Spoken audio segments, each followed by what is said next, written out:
Hi అండి, ఎలా ఉన్నారు అందరూ? నేను ఒక 3 క్వార్ట్ ఇన్స్టా పాట్ కొనుక్కుందామని ఎప్పటి నుంచో అనుకున్నాను. ఈజీ టు యూజ్ అని చెప్పి అనుకున్నాను అనమాట. అది నేను సెకండ్ టైం ఆర్డర్ చేశాను అనమాట. నేను ఫస్ట్ టైం ఆర్డర్ చేసినప్పుడు డిఫరెంట్ వెబ్సైట్స్ ఉంటాయి కదా, నాకు అది జెన్యూనా కదా నాకు తెలియదు అనమాట. సో నాకు మల్టిపుల్ టైమ్స్ సెర్చ్ చేస్తూ ఉంటాం కదా బేసిక్గా.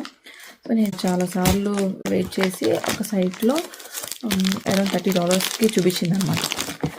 సరే నేను ఆర్డర్ చేద్దాం, ప్రైస్ తక్కువ కదా అని ఆర్డర్ చేశాను అనమాట. బట్ అది లీగల్ అయితే కాదు. నాకు స్కామ్వి ఉంటాయని ఐడియా ఉంది కానీ ఎప్పుడు నేను ఎక్స్పీరియన్స్ చేయలేదు అనమాట. దట్ ఫస్ట్ టైం చేస్తే ఇట్స్ స్కామ్. అది నాకు ఏం చేయాలో అర్థం కాలేదు. It's $13. I know it's small amount, but నాకు ఏంటంటే రాంగ్ స్టెప్ వేసాను. ఇలాంటి ఎక్స్పీరియన్స్ ఫేస్ అయ్యేటప్పటికి నాకు భయం వేసింది అనమాట, బాధ అనిపించింది అనమాట. సరే అని చెప్పి నేను ఊరుకున్నా.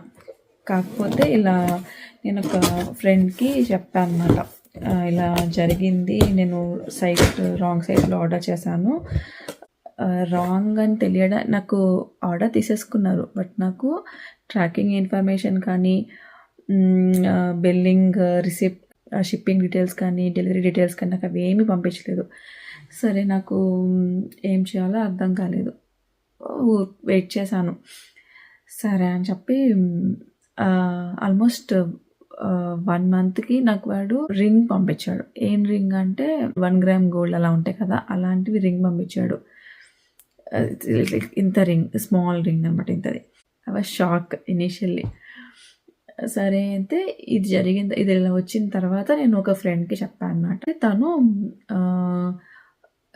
ఇలా ఇలా వచ్చింది, ఇలా జరిగింది అంటే అప్పుడు నాకు తను చెప్పారనమాట, మనము ఏ బ్యాంక్ నుంచి అయితే ఆర్డర్ చేసామో ఆ బ్యాంక్ వాళ్ళకి ఇలా స్కామ్ జరిగింది. వాటిలో మనం ఏ బ్యాంక్ యూజ్ చేసుకుంటే ఆ బ్యాంక్ రిలేటెడ్ కొన్ని మనకు ఆప్షన్స్ చూపిస్తారు కదా, వాటిల్లో ఇలా మేము లాస్ అయ్యాము, ఇలా స్కామ్ జరిగింది అని చెప్పి వాళ్ళకి రిక్వెస్ట్ చేస్తే మాకు మా మనీ రీఫండ్ చేయండి అని చెప్తే, ఐ డోంట్ నో అన్ని బ్యాంక్స్ కనుక రీఫండ్ ఇస్తే లేదో నాకు తెలియదు, బట్ మేము యూజ్ చేస్తున్న బ్యాంక్ వాళ్ళు మాకు బ్యాక్గ్రౌండ్ చెక్ చేసి ఇప్పుడు నాకు మా మనీ బ్యాక్ పంపించారు అనమాట. ఇలా అయితే మాకు ఎక్స్పీరియన్స్ అయిందనమాట.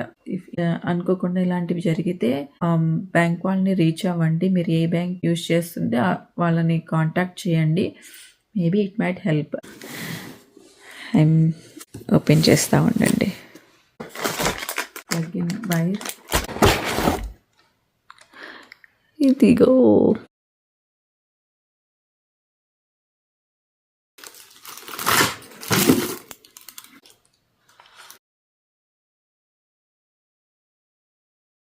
ఇప్పుడు $50కి వచ్చింది. నా దగ్గర అరోమాది 8 క్వార్ట్ ఉంది అండ్ ఇన్స్టాపాట్ కూడా 8 క్వార్ట్ ఉంది. అందరూ వస్తే యూజ్ అవుతుంది అన్నట్టు అవి తీసుకున్నాం ఫస్ట్లో. మన ఫ్యామిలీకి సరిపడా ఫస్ట్ కొనుక్కుని తర్వాత పెద్దవి కొనుక్కుంటే బెటర్ అని అనిపించింది అంతే. ముందే పెద్దవి కొనుక్కుంటే ఆల్మోస్ట్ ఇన్ని ఇయర్స్ నుంచి కూడా మోస్ట్లీ పెద్దవే యూజ్ చేశాను. మధ్యలో ఇండియా నుంచి తెచ్చుకున్న చిన్న కుక్కర్స్ ఉంటాయి కదా, 3 liters అని, అలాంటివి యూజ్ చేసామన్నమాట. Thanks for